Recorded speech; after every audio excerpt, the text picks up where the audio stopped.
Chapter 7.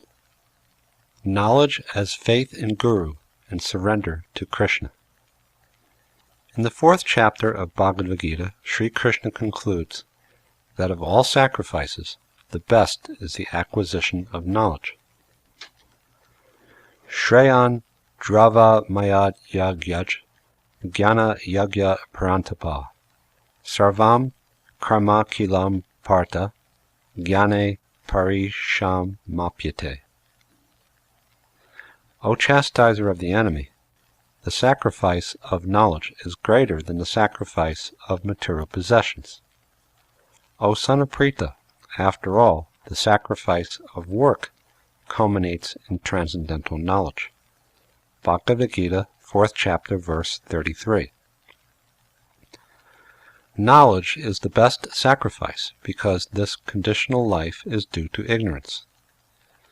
The purpose of sacrifice, penance, yoga, and philosophical discussion is to acquire knowledge. There are 3 stages of transcendental knowledge by which one realizes the impersonal aspect of God, Brahman realization, the localized aspect of God within the heart and within every atom, Paramatma or Supersoul realization, and the realization of the Supreme Personality of Godhead, Bhagavan realization. But the very first step in acquiring knowledge is coming to understand that I am not this body. I am Spirit Soul, and my aim of life is to get out of this material entanglement. The point is that whatever sacrifice we make is intended to enable us to come to the point of real knowledge. The highest perfection of knowledge is given in Bhagavad Gita as surrender to Krishna. Bahunam janmanam ante jnanavan mam prapadyate. Bhagavad Gita, 7th chapter, verse 19. The Jnanavan, not the fool, surrenders unto Krishna, and that is the highest stage of knowledge. Similarly, at the end of Bhagavad Gita, Sri Krishna advises Arjuna, Sarva dhamman parityajya mam ekam sharanam vraja aham tvam sarva papebhyo mokshayi shami ma shucha. Abandon all varieties of religion and just surrender unto me. I shall deliver you from all sinful reaction. Do not fear. Bhagavad Gita, 18th chapter, verse 66. This is the most confidential part of knowledge. From all points of view, if we make an analytical study of the Vedic literatures, we will find that the ultimate summit of knowledge is to surrender unto Krishna. And what type of surrender is recommended? Surrender in full knowledge. When one comes to the perfectional point, he must understand that Vasudeva, Krishna, is everything. This is also confirmed in Brahma Samhita. Ishvara Parama Krishna Satchidananda Vigraha Anadir Adir Govinda Sarva Karana Karanam. Krishna, who is known as Govinda, is the Supreme Godhead. He has an eternal, blissful, spiritual body. He is the origin of all. He has no other origin, and he is the prime cause of all causes. Brahma Samhita, 5th chapter, verse 1. The words Sarva Karana indicate that Krishna is the cause of all causes. If we search to see who the father of our father is, and who his father is, and so on back, if it were somehow possible to trace our ancestry back through time, we would arrive at the Supreme Father, the Supreme Personality of Godhead. Of course, everyone wants to see God immediately, but we can see God when we are qualified and in perfect knowledge. We can see God eye to eye, just as we are seeing one another, but qualification is required, and that qualification is Krishna consciousness. Krishna consciousness begins with Shravanam, hearing about Krishna through Bhagavad Gita and other Vedic literatures, and Kirtanam, repeating what we've heard and glorifying Krishna by chanting his names. By chanting and hearing of Krishna, we can actually associate with him, for he is absolute and non-different from his names, qualities, forms, and pastimes. As we associate with Krishna, he helps us to understand him and dispels the darkness of ignorance with the light of knowledge. Krishna is sitting within our hearts, acting as Guru. When we begin hearing topics about him, the dust which has accumulated on our minds due to so many years of material contamination become gradually cleaned. Krishna is a friend to everyone, but he is a special friend to his devotees. As soon as we become a little inclined toward him, he begins to give favorable instructions from within our hearts, so that we can gradually make progress. Krishna is the first spiritual master, and when we become more interested in him, we have to go to a sadhu, or holy man, who serves as spiritual master from without. This is enjoined by Sri Krishna himself in the following verse. Tadvidhi pranipatena pariprashnena sevaya upadekshanti te gyanam gyaninas tattvadarshina. Just try to learn the truth by approaching a spiritual master. Inquire from him submissively, and render service unto him. The self-realized soul can impart knowledge unto you, because he has seen the truth. Bhagavad Gita, 4th chapter, verse 34. It is necessary to select a person to whom we can surrender ourselves. Of course, no one likes to surrender to anyone. We are puffed up with whatever knowledge we have, and our attitude is, "Oh, who can give me knowledge?" Some people say that for spiritual realization there is no need for a spiritual master. But so far as Vedic literature is concerned, and as far as Bhagavad Gita, Srimad Bhagavatam, and the Upanishads are concerned, there is a need of a spiritual master. Even in the material world, if one wants to learn to be a musician, he has to search out a musician to teach him. Or if one wants to be an engineer, he has to go to a technological college and learn from those who know the technology. Nor can anyone become a doctor by simply purchasing a book from the market and reading it at home. One has to be admitted to a medical college and undergo training under licensed doctors. It is not possible to learn any major subject simply by purchasing books and reading them at home. Someone is needed to show us how to apply that knowledge which is found in the books. As far as the science of God is concerned, Sri Krishna, the Supreme Personality of Godhead himself, advises us to go to a person to whom we can surrender. This means that we have to check to see if a person is capable of giving instructions in Bhagavad Gita and other literatures of God realization. It is not that we are to search out a spiritual master whimsically. We should be very serious to find a person who is actually in knowledge of the subject. In the beginning of Bhagavad Gita, Arjuna was talking to Krishna just like a friend, and Krishna was questioning how he, as a military man, could give up fighting. But when Arjuna saw that friendly talks would not make a solution to his problems, he surrendered unto Krishna, saying, Shish shaste ham shadi mam tvam prapanam. Now I am your disciple and a soul surrendered unto you. Please instruct me. Bhagavad Gita, 2nd chapter, verse 7. This is the process. It is not that we should blindly surrender, but we should be able to inquire with knowledge. Without inquiry, we cannot make advancement. In school, a student who makes inquiries from the teacher is usually an intelligent student. It is generally a sign of intelligence when a small child inquires from his father, "Oh, what is this? What is that?" We may have a very good spiritual master, but if we have no power to inquire, we cannot make progress. Nor should the inquiry be of the nature of a challenge. One should not think Now I will see what kind of spiritual master he is. I will challenge him. Our inquiries, pariprashnena, should be on the subject of service, sevaya. Without service, our inquiries will be futile. But even before making inquiries, we should have some qualification. If we go to a store to purchase some gold or jewelry, and we know nothing about jewels or gold, we are likely to be cheated. If we go to a jeweler and say, "Can you give me a diamond?" he will understand that this is a fool. He could charge us any price for anything. That kind of searching will not do at all.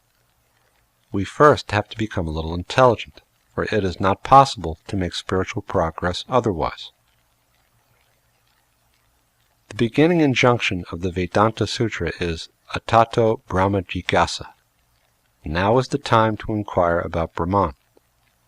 The word Atta means that one who is intelligent, who has come to the point of realizing the basic frustrations of material life, is capable of making inquiry. In Srimad Bhagavatam, it is stated that one should inquire from a spiritual master about subjects that are beyond this darkness. This material world is by nature dark, and it is artificially lighted by fire. Our inquiries should be about the transcendental worlds which lie beyond this universe. If one is desirous to find out about these spiritual worlds, he should seek out a spiritual master, otherwise there is no point in searching. If I want to study Bhagavad Gita or Vedanta Sutra in order to make material improvement, it is not necessary to find a spiritual master. One should first want to inquire about Brahman, and then search out a master who has perfect vision of the absolute truth. Jnaninas Tattva Darshina. Krishna is the supreme tattva, absolute truth. In the 7th chapter of Bhagavad Gita, Sri Krishna states, Manushyanam sahasreshu kachid yatati siddhaye, yatatam api siddhanam kachin mam veti tattvata. Out of many thousands among men, one may endeavor for perfection, and of those who have achieved perfection, hardly one knows me in truth. Bhagavad Gita 7th chapter verse 3. Thus, out of many perfected spiritualists, one man may know what Krishna actually is. As this verse indicates, the subject matter of Krishna is not so easy, but is very difficult. Yet Bhagavad Gita also indicates that it is easy. Bhaktya mam apijanati yavan yash chasmi tattvata, tato mam tattvato gyatva vishate tad anantaram. One can understand the Supreme Personality as he is only by devotional service. And when one is in full consciousness of the Supreme Lord by such devotion, he can enter into the kingdom of God. Bhagavad Gita 18th chapter verse 55. If we accept the process of devotional service, we can understand Krishna very easily. Through it, we can understand the science of Krishna perfectly and become eligible for entering into the spiritual kingdom. If, as Bhagavad Gita says, after many births, we have to eventually surrender to Krishna, why not surrender to him immediately? Why wait for many, many births? If surrender is the end of perfection, why not accept perfection immediately? Of course, the answer is that people are generally doubtful. Krishna consciousness can be attained in 1 second, or it cannot be had even after 1,000 births and deaths. If we choose, we can immediately become great souls by surrendering to Krishna. But because we have doubts whether or not Krishna is actually the Supreme, we have to take time to dissipate these doubts through study of the scriptures. By studying Bhagavad Gita under the guidance of a bona fide spiritual master, we can remove these doubts and make definite progress. It is the fire of knowledge that burns all doubts and fruitive activities to ashes. Sri Krishna gives the following information of the results of inquiring of the truth from one who has actually seen the truth. Yaj agyatva na punar moham evam yashasi pandava yena bhutani asheshani drakshasi atmani ato mai api ched asi papebhya sarvebhya papa kritama sarvam jnana plavenaiva vrijinam santarishasi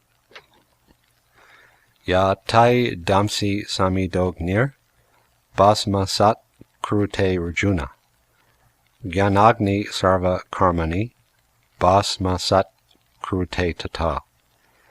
And when you have thus learned the truth, you will know that all living beings are but parts of me, and that they are in me and are mine. Even if you are considered to be the most sinful of all sinners, when you are situated in the boat of transcendental knowledge, you will be able to cross over the ocean of miseries. As a blazing fire burns firewood to ashes, O Arjuna, so does the fire of knowledge burn to ashes all the reactions to material activities. Bhagavad Gita, 4th chapter, verses 35 to 37. The fire of knowledge is ignited by the spiritual master, and when it is ablaze, all the reactions to our works are turned to ashes. The reactions to our work, or our karma, are the cause for our bondage. There are good works and bad works, and in this verse, the word sarva karmani indicates both. For one who wants to be liberated from this material bondage, the reactions of both good works and bad works are detrimental. In this material world, we are attached to performing good works if we are situated in the modes of goodness. If we are in the modes of passion and ignorance, however, we do bad work in passion and ignorance. But for those who are going to be Krishna conscious, there is no need of good work or bad work. By good work, we may get a good birth in an aristocratic or wealthy family, and by bad work, we may take birth even in the animal kingdom or in degraded human families. But in any case, birth means bondage, and one who is striving for Krishna consciousness is striving for liberation from the bondage of transmigration. What is the advantage of being born in a wealthy or aristocratic family if one does not get rid of his material miseries? Whether we enjoy the reactions of good work or suffer the reactions of bad, we have to take on the material body and thereby undergo the material miseries. By engaging in the transcendental service of Krishna, we actually get out of the cycle of birth and death. But because the fire of knowledge is not burning in our minds, we accept material existence as happiness. A dog or hog cannot understand what kind of miserable life he is passing. He actually thinks that he is enjoying life, and this is called the covering or elusive influence of material nature. On the Bowery, there are many drunkards lying in the street, and they are all thinking we are enjoying life. But those who are passing them by are thinking, oh, how miserable they are. That is the way of the illusory energy. We may be in a miserable condition, but we accept it thinking that we are very happy. This is called ignorance. But when one is awakened to knowledge, he thinks, oh, I am not happy. I want freedom, but there is no freedom. I don't want to die, but there is death. I don't want to grow old, but there is old age. I don't want diseases, but there are diseases. These are the major problems of human existence, but we ignore them and concentrate on solving very minor problems. We consider economic development to be the most important thing, forgetting how long we shall live here in this material world. Economic development or no economic development, at the end of 60 or 100 years, our life will be finished. Even if we accumulate $1 million, we must leave it all behind when we leave this body. We need to come to understand that in the material world, whatever we are doing is being defeated by the influence of material nature. We want freedom, and we want to travel all over the world and all over the universe. Indeed, that is our right as spirit soul. The spirit soul in Bhagavad Gita is called Sarva Gata, which means that he has the ability to go wherever he likes. In the Siddha Lokas, there are perfected beings or yogis who can travel wherever they want without the aid of airplanes or other mechanical contrivances. Once we are liberated from material conditioning, we can become very powerful. Actually, we have no idea how powerful we are as spiritual sparks. Instead, we are very much satisfied staying on this earth and sending up a few spaceships, thinking that we have become greatly advanced in material science. We spend millions and millions of dollars constructing spaceships without knowledge that we have the ability to travel wherever we want, free of charge. The point is that we should cultivate our spiritual potencies by knowledge. The knowledge is already there. We simply have to accept it. In former ages, people underwent so many penances and austerities to acquire knowledge. But in this age, this process is not possible because our lives are very short and we are always disturbed. The process for this age is the process of Krishna consciousness, the chanting of Hare Krishna, which was inaugurated by Sri Chaitanya Mahaprabhu.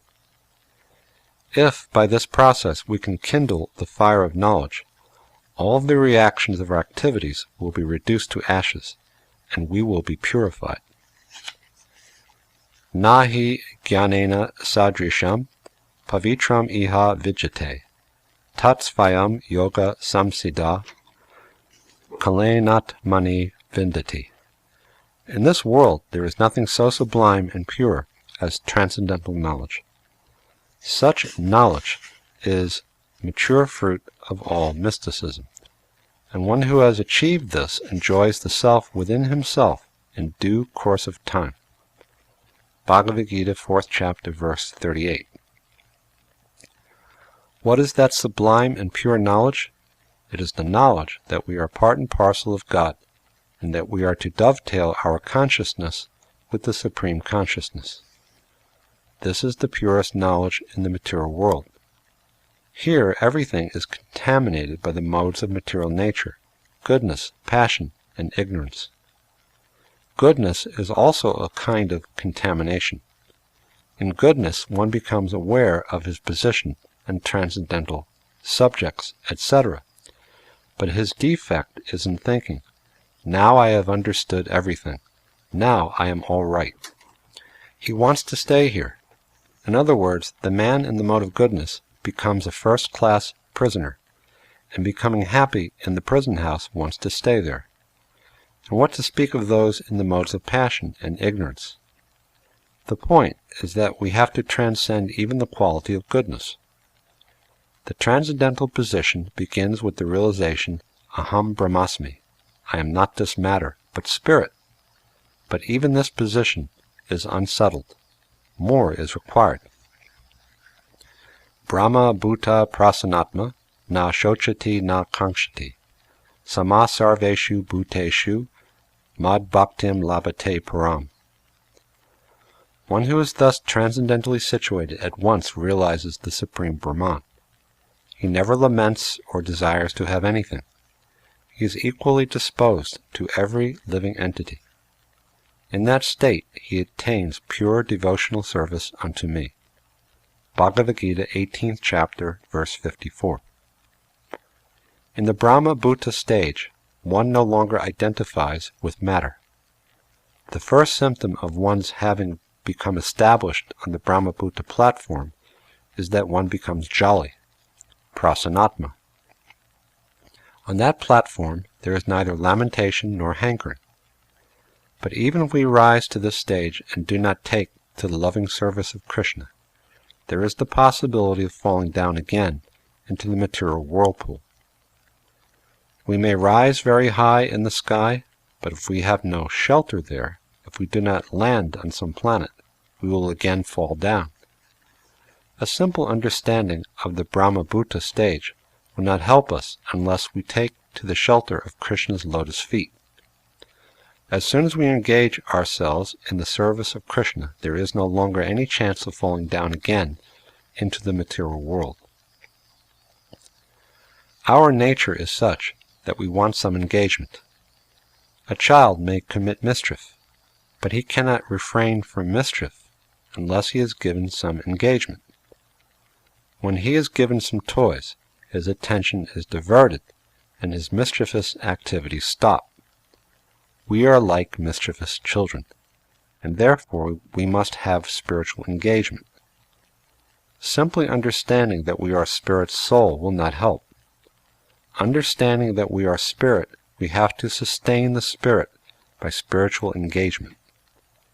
It is not uncommon in India for a man to give up all material engagements, to leave his home and family and take the renounced order, sannyas, and after meditating for some while begin doing philanthropic work by opening some hospitals or engaging in politics. The hospital making business is being conducted by the government.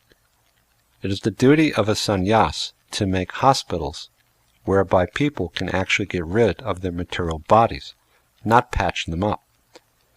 But for want of knowing what real spiritual activity is, we take up material activities. By becoming perfect in Krishna consciousness, knowledge and wisdom are found in due course of time.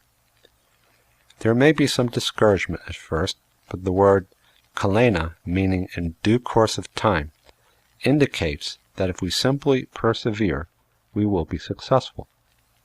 Faith is required, as stated in the next verse. Shradava labhate jnanam tat para samyatendriya jnanam labdva param shantim achiren nadi gachati. A faithful man who is absorbed in transcendental knowledge and who subdues his senses quickly attains the supreme spiritual peace. Bhagavad Gita, 4th chapter, verse 39. For those who are hesitant and have no faith, Krishna consciousness is very difficult. Even in our daily affairs, a certain amount of faith is required. When we buy a ticket, we have faith that the airline company will take us to our destination. Without faith, we cannot even live in the material world, what to speak of making spiritual progress. Where are we to keep our faith? In the authority. We should not book our ticket with an unauthorized company. Faith must be in Krishna, the speaker of Bhagavad Gita. How do we become faithful? Control of the senses. Samyat tendriya is required. We are in the material world because we want to gratify our senses. If we have faith that a physician can cure us, and he tells us not to eat such and such, and we eat it anyway, what kind of faith do we have? If we have faith in our physician, we will follow his prescriptions for cure. The point is that we have to follow the instructions with faith. Then wisdom will come. When we attain to the stage of wisdom, the result is param shantim, supreme peace. Krishna indicates that when one controls the senses, faith comes in the near future. Achirena. Having attained that stage of faith in Krishna, one feels that he is the happiest man in the world. This is our position. We have to accept the formula and execute it with faith.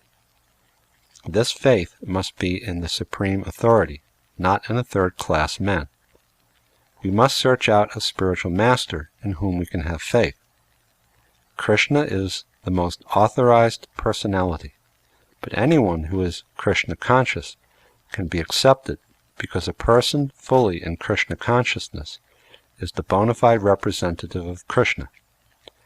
Having tasted the words of Krishna's representative, we will feel satisfied, just as we feel satisfied upon eating a full meal. Agyas chashra dadanascha samshayatma vinashati nayam loko sti na paro na sukham samshayatmana. But ignorant and faithless persons who doubt the revealed scriptures do not attain God consciousness. For the doubting soul there is happiness neither in this world nor in the next. Bhagavad Gita, 4th chapter, verse 40. Those who are hesitant in taking this path of knowledge have no chance. Hesitation is due to ignorance. Agyash cha. For one hesitant in taking to Krishna consciousness, not even this material world will be happy, and what to speak of the next life. The material world is already miserable, but if one has no faith, it will be more miserable. Thus, for the faithless, the situation is very precarious. We have put thousands of dollars in a bank because we have faith that that bank will not close down. If we have faith in banks and airlines, why not have faith in Sri Krishna, who is acknowledged by so many Vedic literatures and by so many sages to be the supreme authority? Our position is to follow in the footsteps of great authorities like Shankaracharya, Ramanujacharya, and Chaitanya Mahaprabhu. If we keep our faith by executing our duties and following in their footsteps, success is guaranteed. As stated before, we must search out one who has seen the absolute truth, and surrender to him and serve him. When this is done, there is no doubt about one's spiritual salvation. Everyone is anxious to see God, but in our present stage of life, we are conditioned and deluded. We have no idea of things as they really are. Although we are Brahman and by nature jolly, we have somehow fallen from our constitutional position. Our nature is Satchidananda, eternal, blissful, and full of knowledge. Yet this body is destined to die, and while it is existing, it is full of ignorance and miseries. The senses are imperfect, and it is not possible to attain perfect knowledge through them. Therefore, it is stated in Bhagavad Gita that if we at all want to learn transcendental knowledge, we must approach one who has actually seen the absolute truth. Tadvidi pranipatena. Traditionally, Brahmins are meant to be spiritual masters, but in this age of Kali, it is very difficult to find a qualified Brahmin. Consequently, it is very difficult to find a qualified spiritual master. Therefore, Chaitanya Mahaprabhu has recommended Kiba Vipra, Kiba Nyasi Shudra Kene Naya Ye Krishna Tattva Veta, Se Guru Haya. Whether one be a Brahmin, or a Shudra, or a sannyasi, or a householder, it doesn't matter. If he knows the science of Krishna, he is a bona fide spiritual master. Bhagavad Gita is the science of Krishna, and if we study it scrutinizingly with all of our argument, sense, and philosophical knowledge, we will come to know that science. It is not that we are to submit ourselves blindly.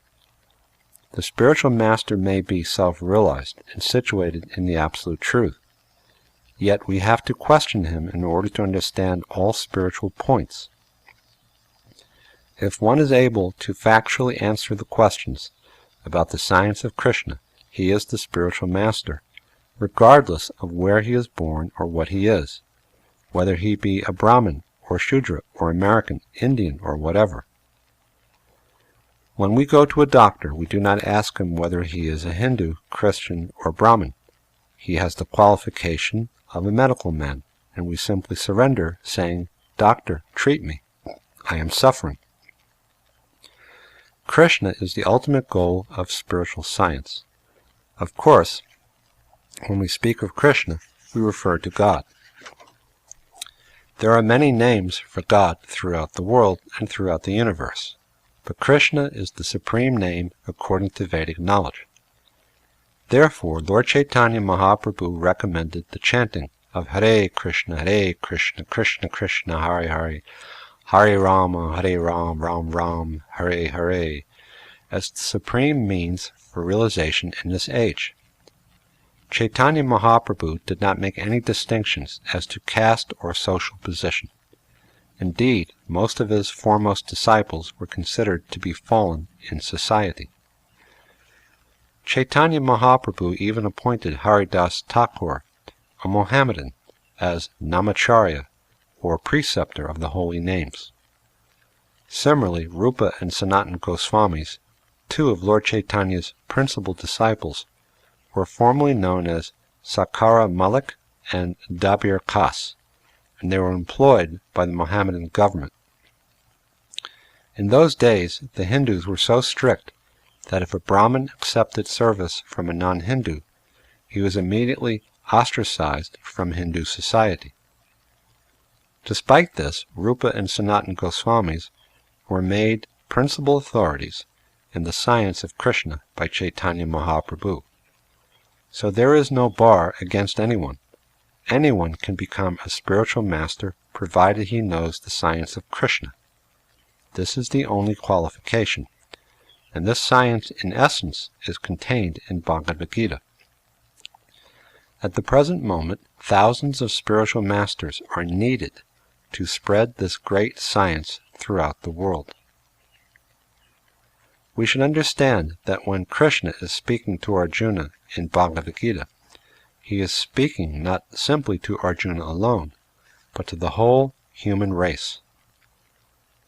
Sri Krishna himself declares that simply by knowing the science of Krishna, Arjuna would not be subject to illusion.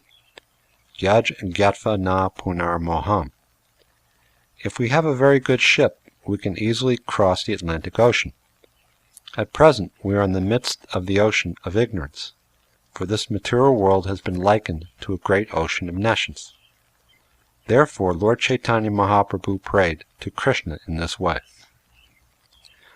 Ai nanda tanuja kinkaram, patitam mam vishame bhavam budau, kripaya tava pada pankaja, stita duli sadrisham vichintaya.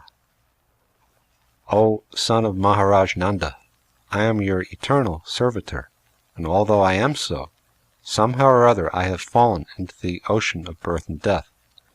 Please pick me up from this ocean of death, and fix me as one of the atoms at your lotus feet. Shikshastakam 5. If we have the boat of perfect knowledge, there is no fear, for we can cross the ocean very easily. Even if a person is most sinful, if he receives the boat of the science of Krishna, he can cross the ocean very easily. As stated before, Bhagavad Gita, 4th chapter, verse 36, it does not matter what we were in our past lives. Because we were in ignorance, we may have committed so many abominable actions.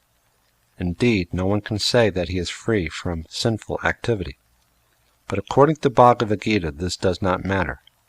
Just by knowing the science of Krishna, one becomes free. It is therefore absolutely necessary that we seek knowledge, and the perfection of knowledge is to understand Krishna. Today, there are so many theories, and everyone claims to know the best way to live. Therefore, so many isms have evolved. Of these, communism has become very prominent in the world. But in Srimad Bhagavatam, we find the seed for spiritual communism.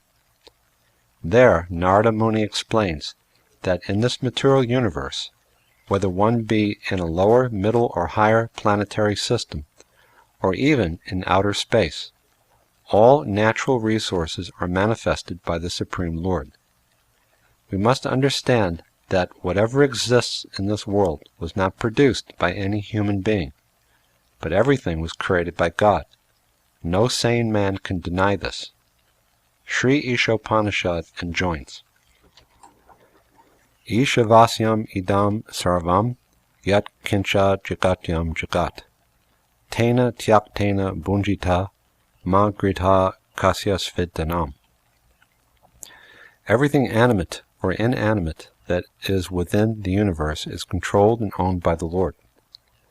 One must therefore accept only those things necessary for himself, which are set aside as his quota, and one must not accept other things, knowing well to whom they belong. Sri Ishopanishad, Mantra 1. Consequently, all living entities, beginning from Brahma, the highest demigod, down to the lowest ant, have the right to use natural resources. Narada Muni points out that we can use these resources as much as we require, but if we take more than required, we become thieves. Unfortunately, everyone is trying to conquer and predominate. Countries race to the moon in order to put up their flags and claim that planet. When Europeans came to America, they put up their flag and claimed it for their nation. This flag planting and flag waving is all due to ignorance. We do not stop to think where we are putting our flag. It is not our property, but God's. Knowing this is knowledge, and thinking that it is my property is ignorance. We have the right to utilize, but not to claim or hoard. If we throw a bag of grain into the street, pigeons may come and eat 4 or 5 small grains, and then go away. They will not take more than they can eat, and having eaten, they go freely on their way. But if we were to put many bags of flour on the sidewalk and invite people to come and get them, one man would take 10 or 20 bags, and another would take 15 or 30 bags, and so on. But those who do not have the means to carry so much away will not be able to take more than a bag or 2. Thus the distribution will be uneven. This is called advancement of civilization. We are even lacking in the knowledge which the pigeons, dogs, and cats have. Everything belongs to the Supreme Lord, and we can accept whatever we need, but not more. That is knowledge. By the Lord's arrangement, the world is so made that there is no scarcity of anything. Everything is sufficient, provided that we know how to distribute it. However, the deplorable condition today is that one is taking more than he needs, while another is starving. Consequently, the starving masses are revolting and asking, why should we starve? But their methods are imperfect. The perfection of spiritual communism is found in the knowledge that everything belongs to God. By knowing the science of Krsna, we can easily cross over the ignorance of false proprietorship. We are actually suffering due to our ignorance. In the law court, ignorance is no excuse. If we tell the judge that we are not aware of the law, we will be punished anyway. If one has illegally amassed so much wealth and yet claims ignorance of his transgression, he will be punished nonetheless. The whole world is lacking this knowledge, and therefore thousands of teachers of the science of Krsna are needed. There is a great necessity for this knowledge now. We should not think that because Krsna was born in India, that the knowledge of Bhagavad Gita is sectarian, or that Krsna is a sectarian god. Indeed, in the 14th chapter, Sri Krishna proclaims himself to be the father of all beings, as pointed out previously. Bhagavad Gita, 14th chapter, verse 4. As spirit souls, we are part and parcel of the Supreme Spirit. But due to our desire to enjoy this material world, we have been put into material nature. Yet in whatever species of life we may be, Krishna is the Father. Thus Bhagavad Gita is not meant for any particular party or nation, but for everyone all over the world, even for the animals. Now that the sons of the Supreme are committing theft due to ignorance, it is the duty of one who is conversant with Bhagavad Gita to spread the supreme knowledge to all beings. In this way, people may realize their true spiritual nature and their relationship to the supreme spiritual whole.